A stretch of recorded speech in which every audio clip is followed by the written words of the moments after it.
صلی اللہ علی محمد صلی اللہ علیہ وسلم۔ اچھا، یہ اس میں بنیاد ڈالنے کا ہے کہ نہیں؟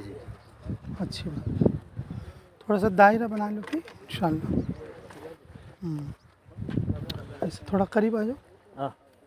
وہاں پہ سامنے آ جاؤ بھاؤ، آ جاؤ۔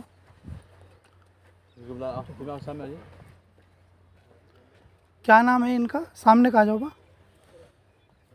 دادا کا نام بولو، تمہارا نام؟ شفیع اللہ۔ اور بھائی کا نام جابر باشا اور بابا کا نام خواجہ محمد۔ اچھا، ماشاءاللہ۔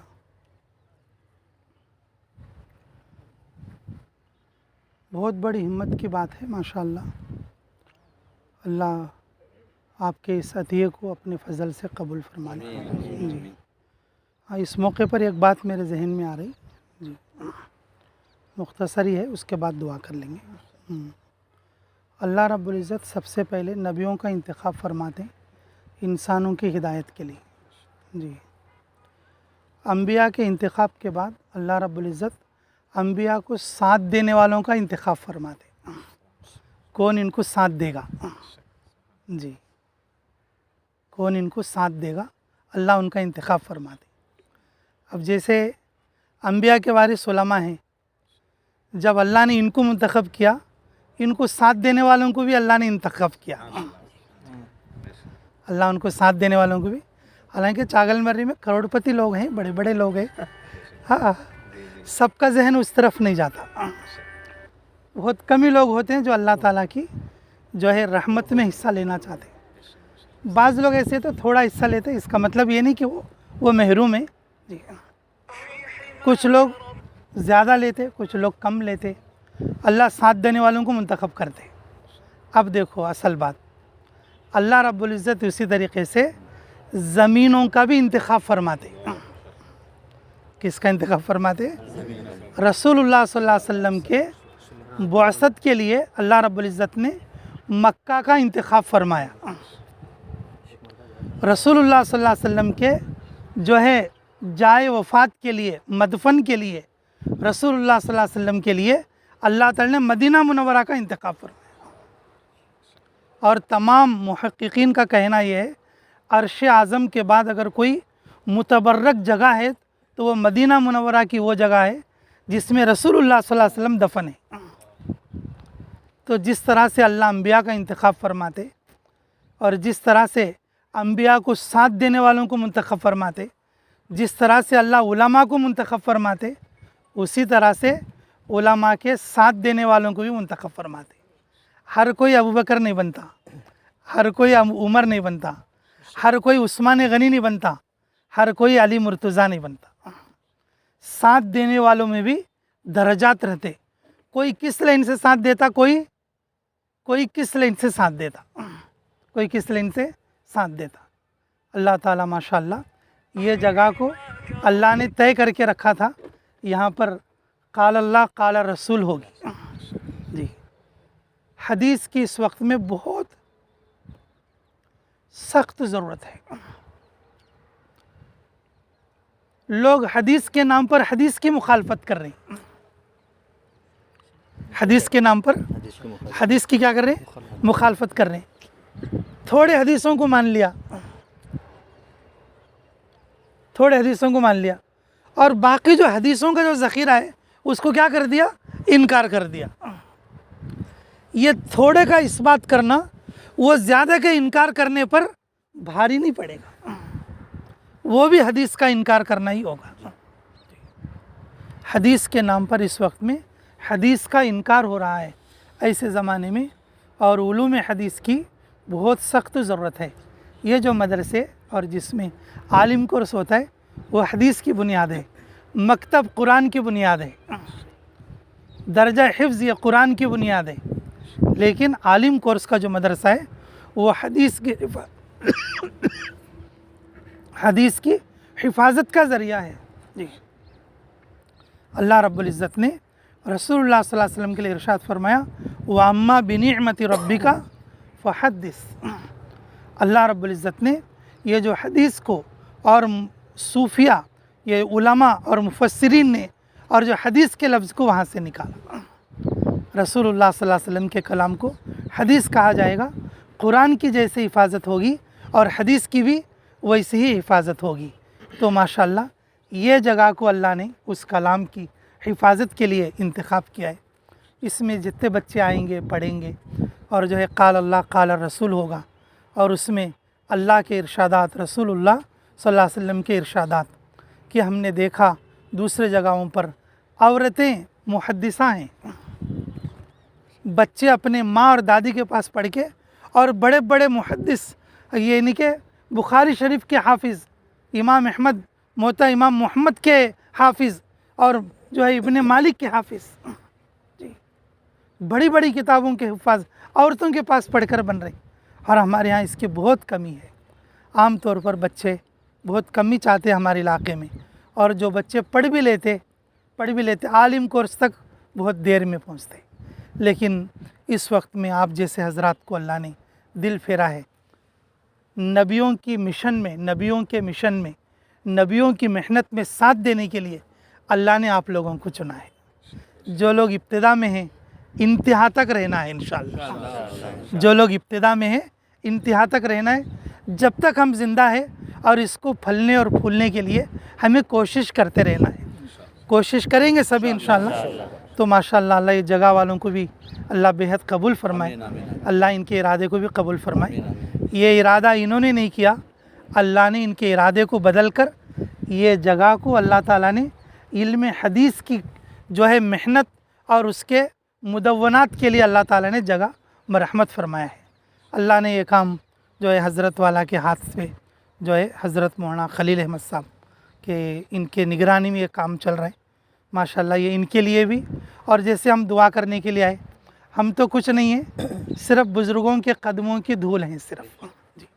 حالانکہ ہم آنا یہاں پر دعا کرانا ہماری کوئی حیثیت نہیں ہے. جن بزرگوں کی ہم زیارت کریں, جن بزرگوں کو ہم دیکھیں, جن بزرگوں کے صحبت میں ہم بیٹھے, یہ ان کا صدقہ اور ان کی دعاؤں کا نتیجہ ہے. بس اللہ ہماری دعاؤں کو قبول اور منظور فرمائے. ٹھیک ہے, آئیے تشریف لائیے انشاءاللہ. ماشاءاللہ الحمدللہ جی ماشاءاللہ. دعا کریں. بسم اللہ توکلت علی اللہ ولا حول ولا قوة الا باللہ العلی العظیم. حسبی اللہ نعم الوکیل نعم المولا و نعم النصیر. اللہم صلی علی بدر التمام, اللہم صلی علی نور الظلام, اللہم صلی علی مفتاح دار السلام, اللہم صلی علی رسول کسر الاسنام. ربنا آتنا فی الدنیا حسنۃ وفی الآخرۃ حسنۃ وقنا عذاب النار. ربنا ظلمنا انفسنا وإن لم تغفر لنا وترحمنا لنکونن من الخاسرین. اے اللہ ہمارے گناہوں کو معاف فرما, ہمارے خطاؤں سے درگزر فرما, ہمارے جرم عظیم کو معاف فرما, ہمارے حق میں خیر کے فیصلے فرما, مراشد امور الہام فرما. اے اللہ تو نے اس زمین کا انتخاب فرمایا ہے, اللہ اپنے فضل سے قیامت تک کے لیے اسے قبول فرما. آمین ثم آمین. جو بچے یہاں پڑھیں گے, جو اساتذہ یہاں پر پڑھائیں گے, اللہ ان کے فیض کو عالمی سطح پر اللہ بلند بالا فرما, عالمی سطح پر قبول فرما. یہاں کے فیض کو قیامت تک کے لیے پورے عالم کے لیے جاری ہونے کی توفیق عطا فرما. معاونین کی مدد فرما, جگہ دینے والوں کو بھی قبول فرما, اس کے انتظام کرنے والوں کو بھی قبول فرما, اس کے ساتھ دینے والوں کو بھی قبول فرما. اے اللہ جو لوگ اس میں حصہ لیتے اللہ فوراً ان کے لیے خوشی خیر عطا فرما. اے اللہ ہم کمزور ہیں, اے اللہ کمیوں کے ساتھ مایوسی کے ساتھ ہم نہیں چل سکتے. اے اللہ اس میں جو کوئی بھی کچھ بھی خرچ کرے گا فوراً اس کے لیے بہترین بدلہ عطا فرما. اے اللہ اس کے سبب وہ آئندہ بھی ہم سے جڑے قریب لگے. اے اللہ اس میں مدد کرنے والا بنے. اے اللہ یہ تیرے کرنے سے ہوگا. اے اللہ مال و دولت سے کام نہیں چلتا, تیرے فضل سے کام چلتا ہے، تیرے کرم سے کام چلتا ہے۔ اللہ انتظام کرنے والوں کی انتظام کو بھی قبول فرما، اے اللہ یہاں پر آنے والوں کو بھی قبول فرما، کام کرنے والے مزدوروں کو بھی قبول فرما، اے اللہ اس کے ٹھیکہ لینے والوں کو بھی قبول فرما۔ اللہ یہاں سے جو بھی گزرے گا سب کے لیے ہدایت کے، اے اللہ تربیت کے، اے اللہ علم کے، خیر کے راستے ہموار فرما۔ اے اللہ یہاں پر آنے والوں کو، جانے والوں کو، اے اللہ خصوصاً یہاں پر قیامت تک کے پڑھنے والوں کو، پڑھانے والوں کو قبول فرما، اچھی تربیت فرما، اصلاح ظاہری، اصلاح باطنی عطا فرما۔ اے اللہ اس جگہ کی قیامت تک کے لیے آگے سے، پیچھے سے، دائیں سے، بائیں سے، اوپر سے، نیچے سے حفاظت فرما، نظر بد سے حفاظت فرما، حاسدین کے حسد سے حفاظت فرما۔ اے اللہ جو کام شروع ہو رہا ہے اے اللہ جلدی سے جلدی پائے تکمیل تک پہنچنے کی توفیق عطا فرما۔ اللہ اچھے طالبین کا انتظام فرما، اچھے اساتذہ کا انتظام فرما، اچھے معاونین کا انتظام فرما، اے اللہ اچھے ہمدرد لوگوں کا انتظام فرما۔ اے اللہ ہمیں عافیت کے ساتھ خیر عطا فرما، ہمیں بھی قبول فرما، ہمارے آل اولاد کو بھی قبول فرما، ہماری نسلوں میں قیامت تک کے لیے قرآن اور حدیث کے اے اللہ حامین کو قبول فرما۔ اللہ تو اپنے فضل کے فیصلے فرما، کرم کے فیصلے فرما۔ اے اللہ ہم دعا کر رہے ہیں، اللہ ہم میں سے کوئی بھی اس لائق نہیں ہے کہ اپنا عمل تجھے دکھا سکے۔ اللہ ستاری کا معاملہ فرما، تو اپنے کرم سے ہماری دعاؤں کو قبول فرما۔ اللہ تجھے واسطہ تیرے نبی محمد الرسول اللہ صلی اللہ علیہ وسلم کا، اے اللہ تجھے واسطہ تیرے عرش و کرسی کا، اللہ تو ہماری دعاؤں کو قبول فرما۔ اے اللہ تجھے واسطہ تیرے فضل کا، تیرے کرم کا، تیری رحمانیت کا، تیری وحدانیت کا، اے اللہ ہماری دعاؤں کو قبول فرما۔ اے اللہ اس جگہ کو قیامت تک کے لیے آباد فرما۔ اے اللہ ہمارے جانوں میں، مالوں میں، ایمانوں میں، یقینوں میں، اے اللہ علوم میں برکت نصیب فرما۔ جن جن لوگوں نے ہمیں دعاؤں کے لیے کہا یا لکھا، جن لوگوں کا ہم پر حق ہے، ان سب کی ہر جائز دعا کو قبول فرما۔ اے اللہ جو چیزیں مانگنے کی تھی اے اللہ ہم مانگ نہ سکے، اے اللہ ہم بھول گئے، اے اللہ تو یاد فرما کر جس وقت میں جن چیزوں کی ضرورت پڑتی ہے اے اللہ تو اپنے فضل سے اے اللہ ہمیں مرحمت فرما، اے اللہ اپنے فضل سے ہمیں مرحمت فرما۔ ربنا تقبل منا انک انت السمیع العلیم وتب علینا انک انت التواب الرحیم۔ اللہم صل وسلم دائما ابدا علی حبیبک خیر الخلق کلہم برحمتک یا ارحم الراحمین والحمد للہ رب العالمین۔